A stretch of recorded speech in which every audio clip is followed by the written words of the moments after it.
agenda is to approve our agenda. We have a motion. Do we have a second? Second. Motion and a second. All those in favor say aye. Aye. All opposed? Motion carries. Moving on to our consent agenda. I'll entertain a motion to approve our consent agenda as presented. So moved. We have a motion, and we have a second. All those in favor say aye. Aye. All opposed? Motion carries. Moving on to our financial report with Mr. Ray. What? Chop, chop. Real quick. Chop, chop. It's We're getting moving. ready to rain, Scott. Are you not ready? Short explanations. I will continue your trend. February financial statements should be in your board packet online. Nothing exciting to report there. Just I could say that we are at a 700,000, almost 800,000 surplus at that point in time. And think of it this way, our revenues have gone like this. Our expenses have been kind of flat. Our revenues are getting ready to do this towards the end of the year. So we need to build up that cash so we can pay the bills while we don't have revenue coming in. That's the general cycle. At this time of year, we're kind of at that top end of the revenue cycle, and we'll start a downward slope, but expenses are pretty flat. Federal Projects Fund, reimbursement grants, as always. We are about a month in arrears, so we're doing pretty good on collections. A little over a month, but I consider that timely. School nutrition program, cafeteria fund, we're at $11,000 surplus at this point in time. I, again, expect that to move towards, once we get our commodities in, towards about a $30,000, ending the year with about $30,000 surplus. Any questions on the financial statements? All right, any questions for Mr. Ray regarding our February financial statements? Hearing none, I'll entertain a motion to approve as presented. Motion. We have a motion. Do we have a second? Second. We have a motion and a second. Any further questions or comments? Hearing none, Kim, could we have a roll call vote, please? Curtis Isbell. Yes. Lori Wilson. Yes. Tim Bothell. Yes, Merle Price. Yes. Joey Smith.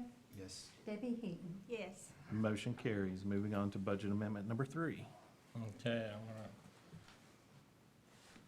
Budget Amendment 3 for the General Purpose School Fund has an increase in revenues of $500,000. I'm gonna call that outcomes, rewards. Finally, the state is rewarding excellence, which Kelly could address is how we got there.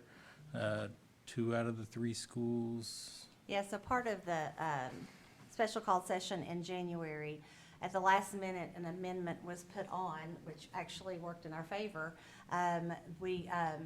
Schools, I think a pot of 17 million was set aside to reoccur to reward schools with high achievement and academic excellence. And so the criteria is if you have more than 50% of your schools being letter A schools, then you qualify, and the money that you get is on a sliding scale of how large your district is.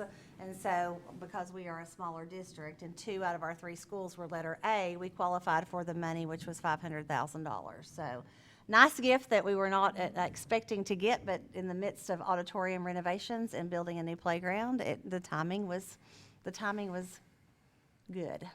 And again, it's not recurring. I mean, we hope it's recurring because that means we're achieving those great results. But when you have increase in revenues and it's not guaranteed to reoccur every year, it's generally a good idea not to expend those on expenditures that will reoccur every year.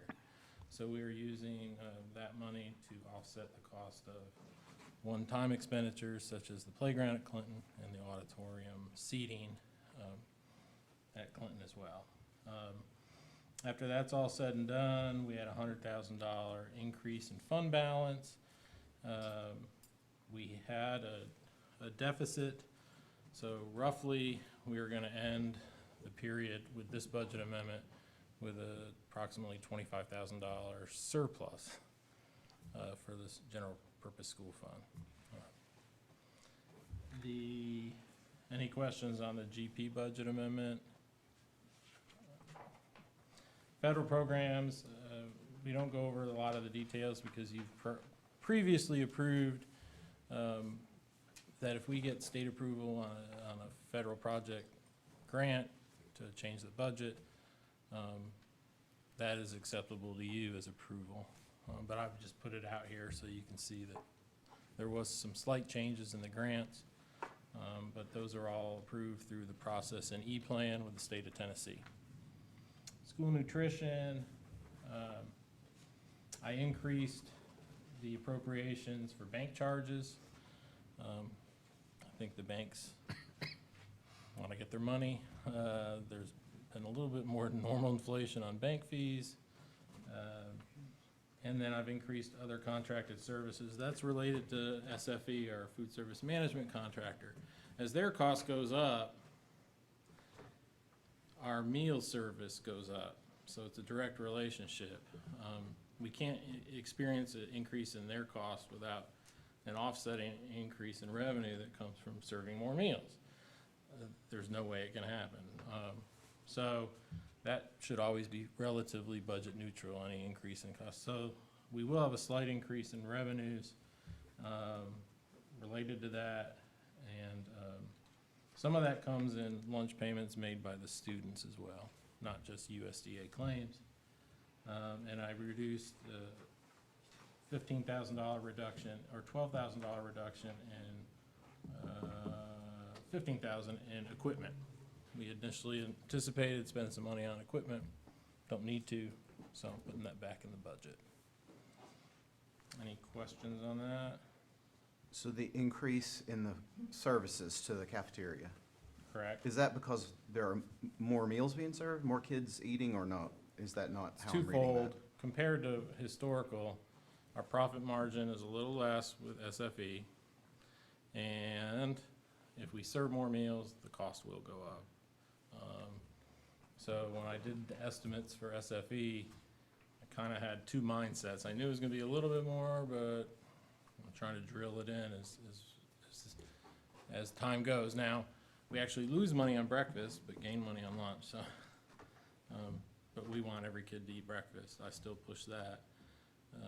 But how that dynamic works affects our overall revenue and expenditures as well. How many kids are eating breakfast versus how many kids are eating lunch. I think he's also wanting to know, can we say that we have seen an increase in participation with SFE, or has it remained about the same?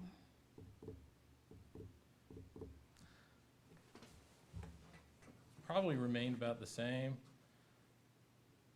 Where we've seen maybe a little of an increase is our students that receive a free benefit. That has gone up. So generally speaking, if that goes up, your participation will go up. I don't know if the participation has gone up because of the change in vendors. Other than at South Clinton, anecdotally, we've noticed a slight increase in breakfast.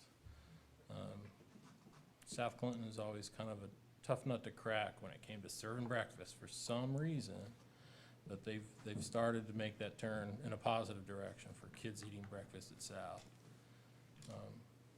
Probably because of an amazing principal, I'm assuming. Who's not here today? He's not even here. You don't even get credit for giving her a compliment.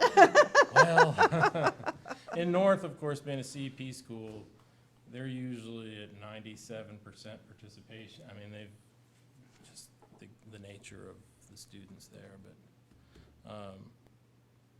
but I can't say that is causal. Sorry. Do you think the food's better? Personally, Yes. yes. Okay. Yeah, I've heard many comments Yeah, I eat- on the improvement. Eat a lot of that food, you can tell. But no, the calzones are great. They respond to our recommendations. Pizzas are amazing if you try their pizza. If you've been at the parent nights, the grandparent nights, much better.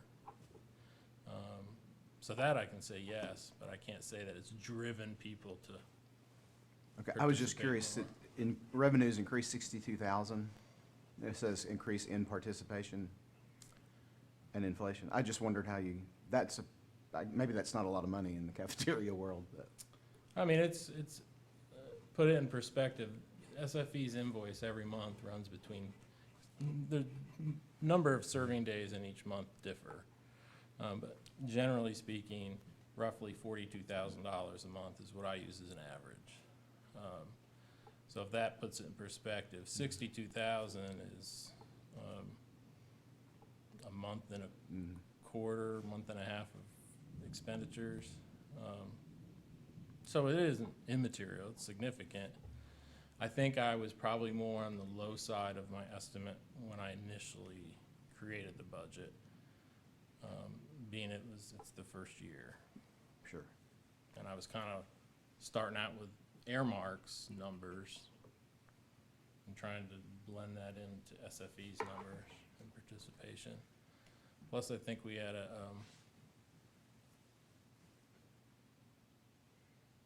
our summer feeding program. We experienced some changes with that affect the overall revenues and expenditures for the year from last year and the year before as well. That was a tough question. Thank you. I like it. I could talk for hours if you have the Oh, time. we're good, we're good, we're good. So with that, any more questions on the school nutrition program budget amendment? All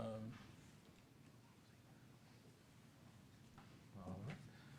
Hearing no further questions or comments, I'll entertain a motion to approve budget amendment number 3 as presented. Motion to approve. We have a motion. Do we have a second? Second. Motion and a second. Any further questions?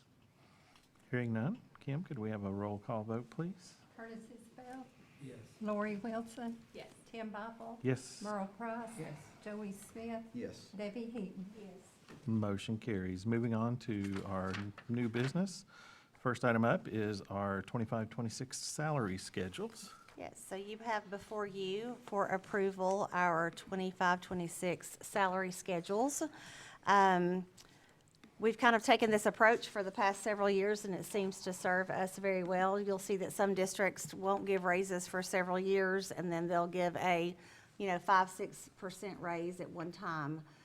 Scott has always had the philosophy that slow and steady wins the race, and so we try to give a little bit every year and try to build on that. So what we're bringing to you today is we have increased each level for certified staff for a 200-day contract, $2,200. So it's a $2,200 increase on each one of the levels, plus they get their step increase for years of experience. For classified, that will be a $1,000 raise on each step, plus their step for experience. So what this the median of what this turns out to be for a 200-day contract is roughly about 3.7 increase for certified, a 3.8 for classified. That's about as close as we can get it, and that is what we are bringing to you today. This does not include, when you're looking at these salary schedules, it does not include the $2,000 bonus for certified teachers that the state is giving in July. So that will be separate from this. And as Scott and I were working on it, we wanted to make sure that we held consistent with what we've done in the past. So our staff members did not feel like we were using that additional money from the state to try to make up for what we were going to give them on our end. We want them to truly feel that $2,000 as a perk whenever that comes in July. So the way that we work the salary schedules is if you work like our secretaries work a 210, some of us work a longer contract year round, so it's prorated. Everything that $2,200 is prorated on a 200-day contract, and then we take the length of the contract and adjust that. But really proud of where we are. We got the salary schedules comparison from last year. We still remain on the high end of starting teachers. So if you look, our starting teacher with a BS degree is going to make $53,036 this year. The state's goal was to get all teachers, or expectation, I should say, is to get all teachers above 50,000 by 2027. So we actually exceeded that 2 years ago. And when you look, we are in about the top 15 districts in the state of Tennessee with the highest starting salary. So that is really a good tool, and we've heard that from our teachers this year in recruiting. With our new teachers that are coming fresh out of school, we are currently paying more than Knox County, more than a lot of the surrounding counties. And then once we get them in Clinton City, because of our level of support and just because we are a fabulous district, they stay with us, and so we're able to keep and retain those teachers. So we're bringing this to you for official approval tonight, and if it approves, I will let the teachers know tomorrow. All right. So I will entertain a motion to approve the 25-26 salary schedule on both first and second reading. Motion to approve. We have a motion. Do we have a second? Second. We have a motion and a second. Any further questions or comments? All right. Hearing none, could we have a roll call vote, please? Kim? Curtis Isbell. Yes. Lori Wilson. Yes. Tim Poppel. Yes. Merle Price. Yes. Joey Smith. Yes. Debbie Heaton. Motion carries. Moving on to our 25-26 budget. On our first reading, Okay, in your board packet, you should have a memo from myself that summarizes, well, actually, I think you have it in hard copy. Thanks to Kim, and it's color-coded. Color. What And color? if you pull on the blue tab, you'll get to the memo. But it doesn't, Yours is purple. yours, Oh, okay. I was getting ready to accuse him of being colorblind, so thank you. So you'll see that the general purpose school fund is almost $12 million in budget requests. The federal projects, remember that's very preliminary on the federal project grants. We're at 531,000, school nutrition, cafeteria is at 615. Highlights, pretty boring budget. And I'm glad to say it's boring. It's basically due to increase in salaries and a little bit increase in number of positions. Remember that we don't have the ESSER funds anymore, but the programs that we initiated with those funds, we structured everything so that we could build our fund balance and make those programs last without specific federal funding for them. So we didn't eliminate any programs or staff as a result of losing the funding. And so that is continuing. That's probably the only quantifiable thing I can think of that is an increase, that's caused an increase in this budget compared to last year. That and the general increase in salaries. But as Kelly had stated earlier, we do pretty much the same increase year over year without fail. We've been doing that, I think, since I started here. Again, federal projects is very preliminary. We get some allocations that kind of resemble what we've gotten in the past, so I'm not too concerned. And then the school nutrition, as I stated earlier, as participation increases or decrease, so will the overall appropriations for the expense. But if you actually look at the general purpose school fund, is 12 pages. On the left side at the bottom margin is your page number, in the middle is how many pages, and on the right is the date it was printed.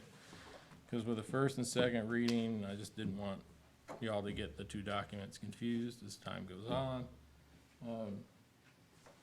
Nothing too exciting to look over on the revenue side. I used an allocation for the TISA funds that was provided by the state. They gave us a February estimate, so I've inserted that. I did not include any growth money I mean, not growth, but reward money for any kind of performance, because that's a year, it's non-recurring. On page 2, I did not include the $60,000 transfer from the city into revenue, because I did not include the related expense either. I want to make sure that that's still going to happen. So that'll be kind of be an offsetting. If you don't see that, I didn't want you to be alarmed. Although we will request it, Absolutely, and I have no reason to think that it won't and happen. Wendy will make sure we get it. But it's kind of a revenue and expense, and it zeroes itself out, so I'm not too concerned there. Salaries, laid in some of the salaries with the increases. On the last page, so it'd be page 12, I've included the debt service as the debt schedule holds. I did not include capital projects, especially with the playground and the auditorium. I'm not sure if a lot of that's gonna hit in June, which would be the current fiscal year, or if it's gonna hit us in July and August, which would be this budget year. So, as maybe by the second read, I'll have a better idea of where those expenditures will lie. We budgeted for it in this year with budget amendment number 3 to be conservative. If they don't materialize until this budget year, then we'll have that surplus in this year to bring over. Any questions on general purpose school fund? And so the $60,000, Debbie, just so you know, the city of Clinton gives Clinton City Schools annually a separate allocation of $60,000 for technology. And so it started many years ago when we got laptops. Now we do Chromebooks. But if a student is enrolled in Clinton City Schools and stays with us for 4th, 5th, and 6th grade, with this allocation of money, at the end of their 6th grade year graduation, they get to take that Chromebook home with them. And so we're able to do that through the $60,000 that the city gives us each year. And we usually request that at the beginning of the year. And so if you turn to page 1 of 3, which is gonna be the federal projects, that's a good one to look at to just understand how the spreadsheet works.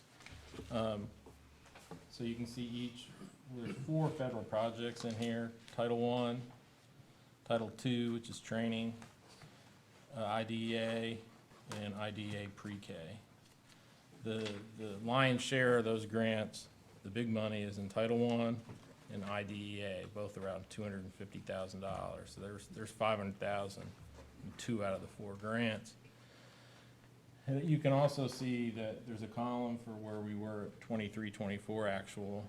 There's a column for the original 24-25 budget, the amended budget for 24-25, where we are year to date, which should match up with the February financial statements. And then the budget committee is what we propose as a budget. That's the last column. So you can see, if you look at Title I, 23-24 actual was $255,000. The budget for 24-25 was $262. We've amended that down to $243. And we are requesting preliminary allocation of $250,000, so it's right in line. There's some movements up and down. Some of that has to do with how much money they give to us. Some of it has to do with transfers from one period into another period. And honestly, our final allocations don't come through until like May and June. So even what we budgeted for this year, it's gonna ebb and flow a little bit. It's, Not usually to a significant degree, but And- it's a ever-changing target. and I think our team is under the philosophy of, it's a good program. If they decrease the allocation, we have fund balance. That's what it's there for. We can use that to keep that good program going. When you have money, it's easy to make good choices. And then school nutrition is the last. Again, That's the way our contract is for food service management. We don't have a lot of risk in inventory. Our only risk is probably in infrastructure, equipment, maintaining the equipment and replacing it. Other than that, the services, they serve, we get revenue for that service from the USDA. The problem will happen is if USDA doesn't keep up with inflation, which they have done a pretty decent job in the past 3 or 4 years, with the free and reduced lunch rates and what we charge a student that is able to pay some money. So they've done a good job with that, so I have to pat them on the back for how that works. But any other questions surrounding the budget or the process?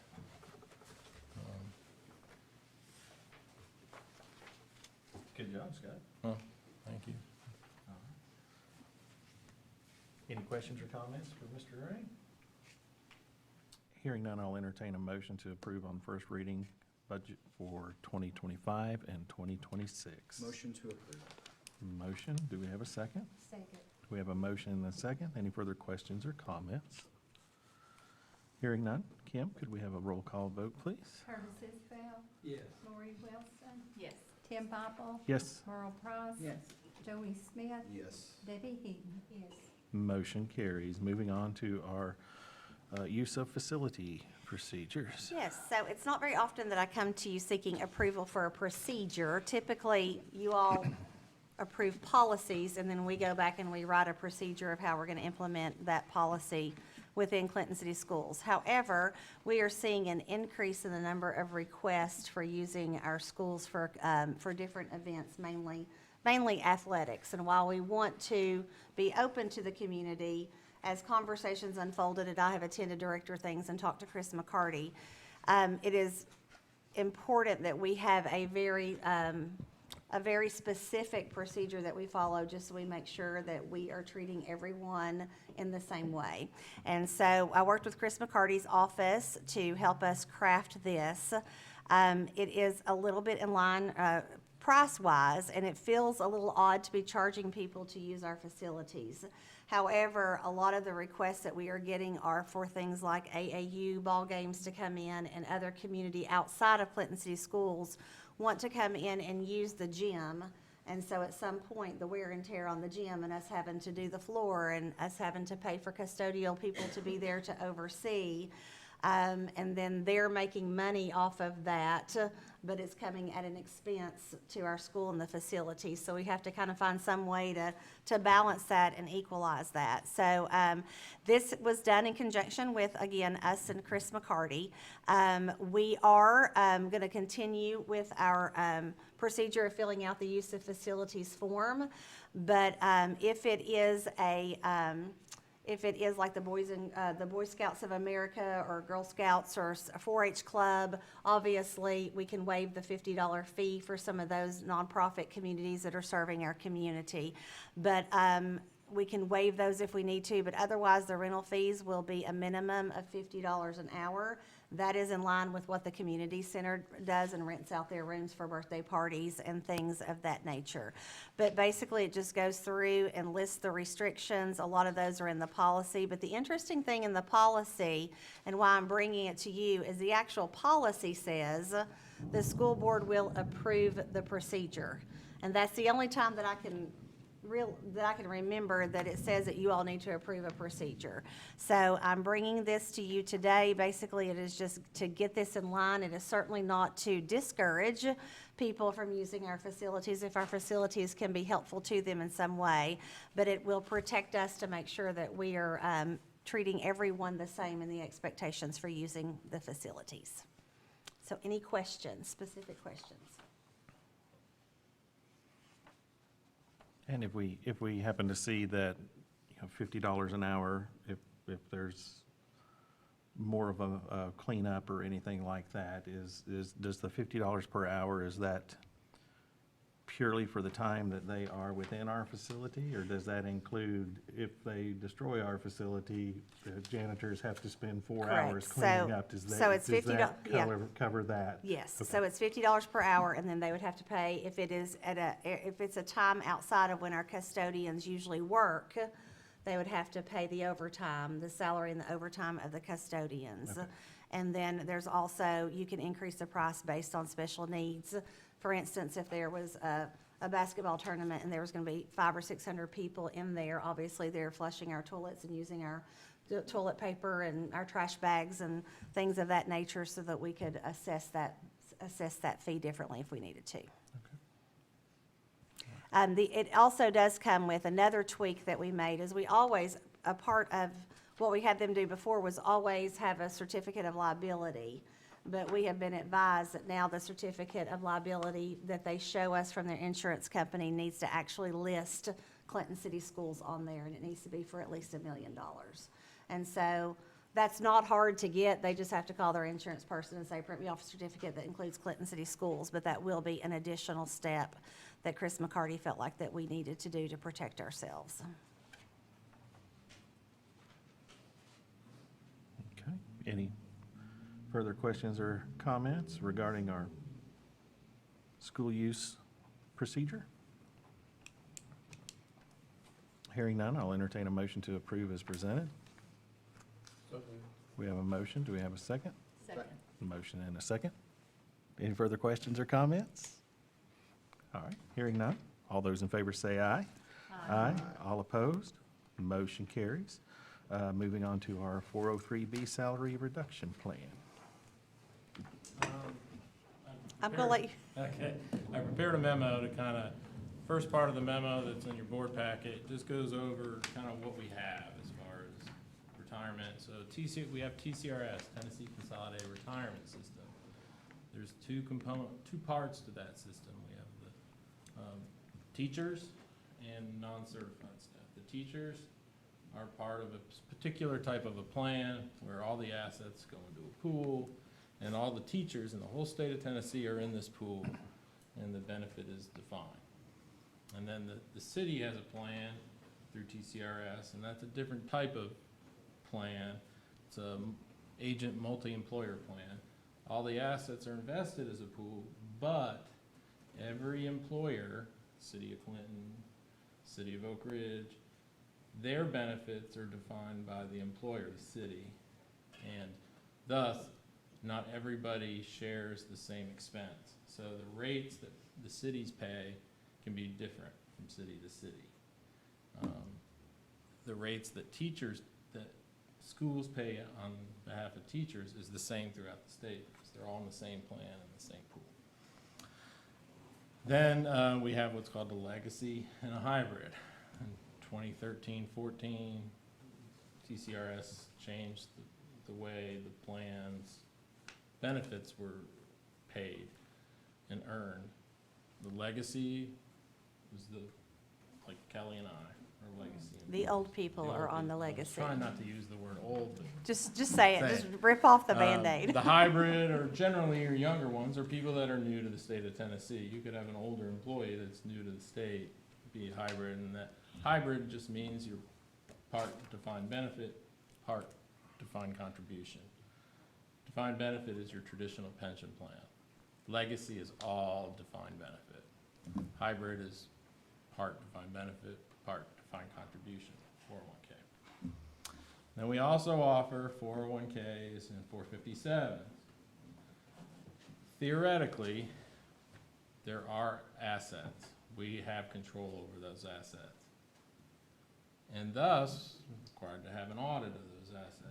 We went through this when we moved the 457 from the Teachers Credit Union to the state plan to avoid having that audit and the fees associated. So the state is the fiduciary and the trustee of those assets, and they have an audit, and that audit is part of the state audit for 401ks, 457s. And we also offer a 403B. That's where it's a salary reduction agreement. That, once the money is reduced from the employee's salary and sent to to the third-party plan administrator. We have no control in theory or in fact of those assets. Thus, we're not required to have any type of audit. The only thing we do is act kind of as a pass-through. And that's kind of the difference between a 457, a 401K, and a 403B. So part of the 403B is you have to have a plan, and if you don't, the IRS gets a little upset with you. We offer a regular 403B and a Roth option. So all that being said, that's everything we offer. All those numbers, 403B, 457, 401K, that's all Internal Revenue Code. That's where it comes from. They're not really, That's why it's so simple, right? they're not inventive in how they name these things. So I did want to disclose that I and Sarah participate in all the plans. And that Kelly and I have discussed annually, that no plan that we offer benefits a particular group over another group. Every employee who's eligible to participate can. There's no eligibility restrictions other than some full-time, part-time things. But for the most part, there's no units or groups that can't participate because of their a different unit or group. That leads to no one that's highly compensated. Basically, it's your central office supervisors are getting more of a benefit than is available to the entire group of teachers and teaching assistants. That's a pretty big one. And I look at that all the time. But we do not fall into having to do any special testing because of who's not participating versus who is. But I just wanted to disclose, I do it all. If I benefit from something we offer, I feel like I need to let y'all know. But you're an employee. But I'm an employee first, but That's why it's there, to I always benefit just employees. want everybody to know, I mean, I participate because I think it's smart to save for your retirement. And I participate at a good level, so. But I don't want anybody to think I'm getting a benefit that no one else is eligible to get. No special treatment. I worry about that stuff, sorry. We appreciate And that's in the memo, so if you want to look something up, there's some more information in there. We have good participation from, Yeah, our, with the 401K, started with the hybrid program in 2014, 15. And it was pretty slow, but I get more and more of the younger teachers that the first thing that says, well, my daddy told me. And I'm like, listen to your daddy. And I love hearing that. That's In where I fact, get, you've met with a new employee and the daddy before Oh, yeah. to help make good Yeah. decisions. So we do encourage as part of the onboarding that if they want to sit down with Scott, not that he's a certified financial planner, I but am he not. does know all the policies and we want to educate them. So a lot of our new teachers will go and just have a one-on-one with him and learn and kind of see where they need to be investing. yep. And if you have any questions on, what it's like, the 401K, and I think we all learned about compound interest a little too late in life, and we want to educate our children. time about value of it. money, when you're 23, you got plenty of time. When Yep. you're 53, it's, ooh. I will have to say, when he has a new teacher that opens up a 403B or decides to contribute more to a 401K, he does have a little party in his office because he's just so Give him a excited that dance. he has convinced someone to save some money. They So- might thank me when they're 60, Yeah, but he's a good resource to have. hopefully I'll still be around. All right, any further questions or comments for Mr. Ray or Kelly? All right. Hearing none, I'll entertain a motion to approve 403B salary reduction plan as presented. motion to approve. Motion and a second. All those in favor say aye. Aye. All opposed? Motion carries. Moving on to reports and information. Okay, so Ms. Rael with North Clinton Elementary is our sole principal tonight due to other family situations and commitments. So we are going to look forward to hearing about North Clinton Elementary School today. Very short report, I'm just gonna say. So we have had, in March, we've been obviously busy with test preparation, but also classroom observations have been wrapped up over the last few weeks, so teachers are happy about that. We had some kindergarten roundup was held on March 26th at North Clinton to encourage families to enroll early. And of course, will inform our enrollment and staffing decisions. And speaking of staffing decisions, we've had many interviews that have been conducted in anticipation of next year's staffing needs, so I know there's some excellent candidates out there. And then I had our last PLC yesterday at North Clinton that I led. We talked a little bit about, of course, we finished up our cycle, but we also talked about getting some feedback on what PLCs have been like over the last 3 or 4 years, and some excellent feedback from teachers. They're really looking forward to having some more time to go back and revisit success criteria, especially in English language arts. And they also have really felt like their instruction has been benefited greatly with our time within IET. They've really appreciated and are implementing a lot of the strategies we've been using over the last few years. So we have some April events coming up, and our third science PLC, our second science PLC was already led. We'll have one more in May in preparation for the state assessments, and we're going to have some careers on wheels on April 30th after testing is over.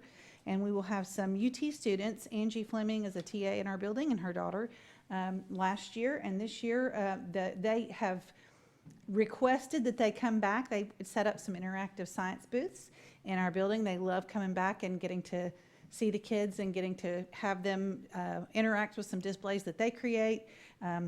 For a lot of, infotainment, I think is really what it is for everybody. And then we have our 5th grade will go to BizTown with the district on May 7th. Very good. And Thank so you. she had a excellent turnout for kindergarten roundup at North Clinton. So it appears as if we're back to 2 kindergarten again. So then because we're rolling up, now we'll have 2 third grades. So we'll have 2 classes, kindergarten through 3rd at North Clinton. So the good word is out about the great things that are happening. And I even signed some zone exceptions this week that wanted to come north. So congratulations, Monica.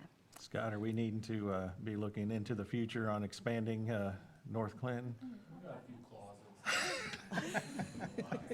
clauses. That's the next one in line. That concludes our reports for tonight. All right.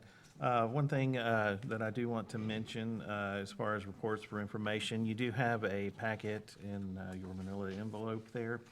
Molly Scarborough has agreed to conduct our Director of Schools evaluation. There should be a timeline in there. If you could fill out the Director of Schools evaluation and get those turned into or mailed back to Molly Scarborough, we would greatly appreciate that. And that concludes reports and information. We'll move on to the Director's report. Okay, so I have actually some notes and another handout for you all.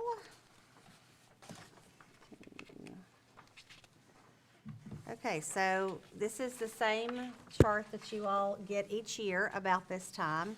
I'm going to let Scott weigh in just a little bit. My first year as director, I learned that decimal points matter a great deal with this report. But this is called the weighted full-time equivalent average daily attendance comparison. So if we all want to say that together 3 or 4 times, it's a tongue twister for sure. But basically, in a nutshell, this is just the breakout.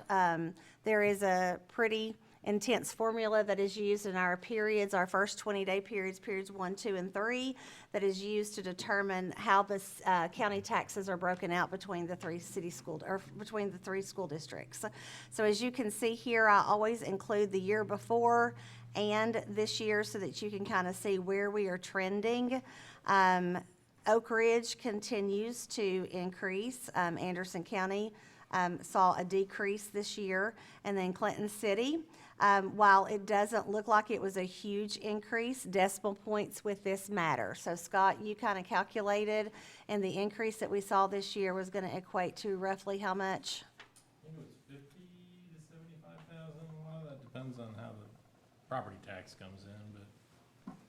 So Yeah. you can see there that our county as a total is down, down from last year, but Clinton City has kind of remained the same. So again, this doesn't reflect membership numbers. Membership is how TISA is allocated. With this, it is attendance. So it's who all is actually sitting in the seats. So it's a different metric that is used, but I give you that each year, so wanted to pass that along, and we'll celebrate a slight increase anytime we get it.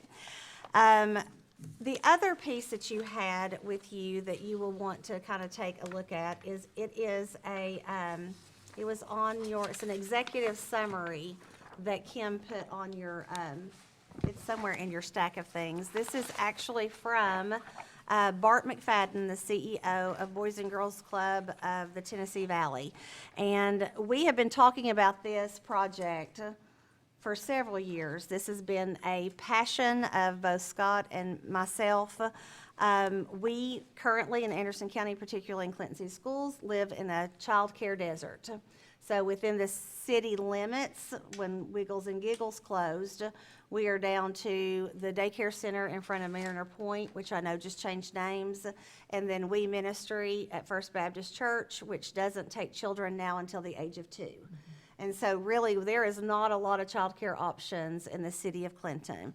And in the past 5 or 6 years, we have experienced losing level 5 teachers who are high quality because of childcare. They either couldn't find it or it wasn't feasible for them to pay the high cost and continue working. And so we wanted to enter into some sort of private-public partnership to create more spaces for childcare 6 weeks to pre-K within the city limits, but then couple that in a way that it could be affordable for parents. Right now, the going rate is about $250 a week. So if you're looking at having 2 kids in daycare, $500 a week, it's no wonder we can't keep teachers in the classroom. So, long time coming, but it seems like the stars are starting to align, and this executive summary will summarize what is hopeful to happen. But Roger and the city applied for a CDBG grant, a Community Development Block Grant, and they got that for $500,000. And so the idea is we have a space at the Armory, which is where the fair booths are on J.C. Park, so it's in the center of town. We have an armory that now sits empty. It used to be used by Anderson County Schools, then it was used by Roane State Community College. But when that building was deeded to Clinton, it was under the guidelines that would only be used for educational purposes. And so birth to pre-K daycare would fall under that category. But the renovations have been a long time coming, and so they have RFP'd out those renovations, and as with everything, the cost has skyrocketed. And so the first, I think one of them came in over $3 million, and the next one came in at over $2 million. And so we are looking for ways to offset it, because once we can get the building ready to go, Boys and Girls Club can come in and they will manage and run the company for us through private-public partnerships, mainly industries. So the thinking is, let's get the building renovated, and then there would be 3 priority audiences for the first slots for this. It would be Clinton City School employees, children, the City of Clinton employees' children, and then we would partner with Clinton Industries who wanted to partner with us, because we are hearing the same thing from SL Ison, Eagle Bend, that they are having a hard time keeping employees once they have children because childcare. And then we have a great number of single mothers that would love to work while their kids are at school. But when their kids, not even at school, before they can come to school, but they can't afford daycare. So if we could give a reasonable option and partner with the industries to where they could secure so many spots for their employees, it would free it up for some of our single mamas in our communities to be able to actually work and provide for their family. And so what would happen is Boys and Girls Club, and we're working with Andy Wallace, and we would talk with the industries, and they would do a memorandum of understanding and pay a certain amount annually to secure so many spots for their employees.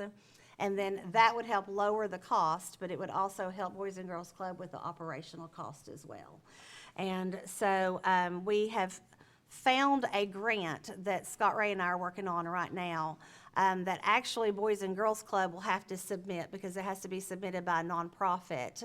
But it is an $11 million pot of funds that is already allocated at the state level, but only a little over $2 million of it at this point has been awarded.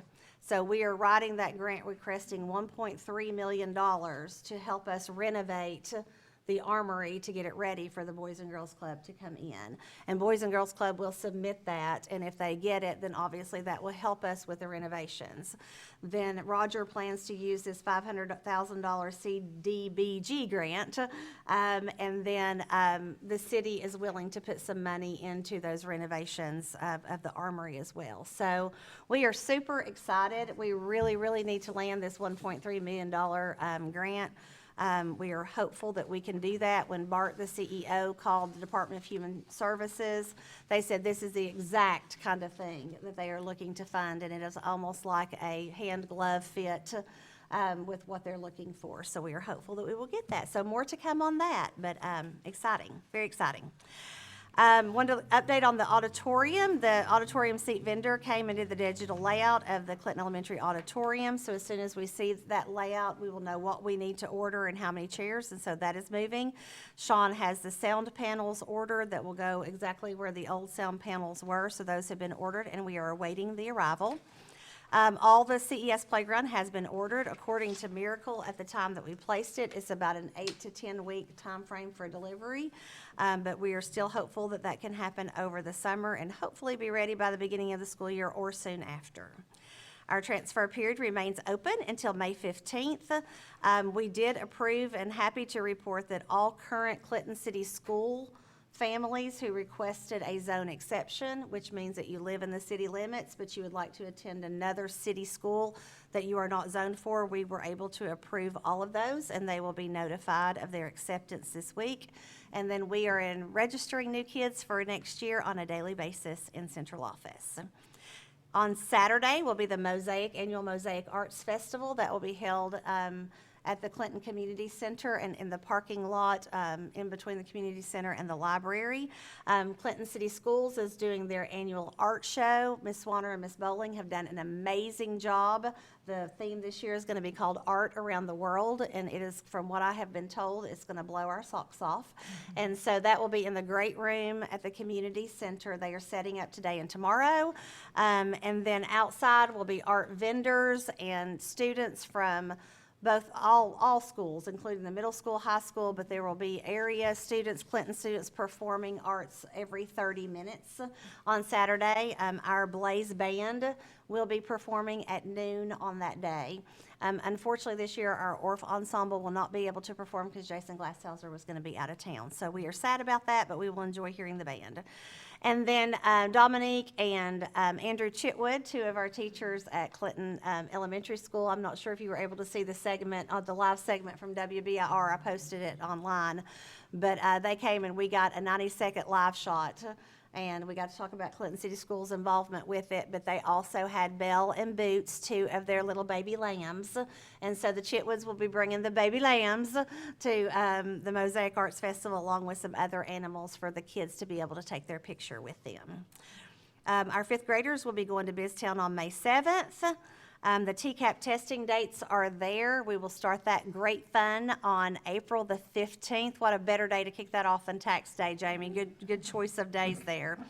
And then schools are going to be closed for Good Friday on April the 18th. Our last in-service day for this year will be that Monday, the 21st.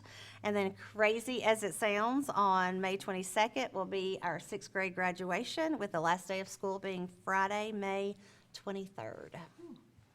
So that completes my report. Any questions for me? There's a 5K on Saturday morning too, if somebody hasn't signed up yet. Sounds like a good job for you, Joey. I'm not gonna do it. Maybe broken ribs. You're not going to do it this year? I don't like to run, but I know a lot of you do. It's a color run too. So. See. I was like, who likes to Well, run? when you said it, I know a lot of you do. I'm looking and I'm like, Debbie may like to run. Do you like to run, Debbie? Who do you think likes to run? I bet Karen likes Surely that. somebody. She looks fit. I want to. All right. Well, that I concludes. think I've seen your videos of you walking before. All right. Well, that concludes everything for our meeting tonight. I'll declare this meeting adjourned.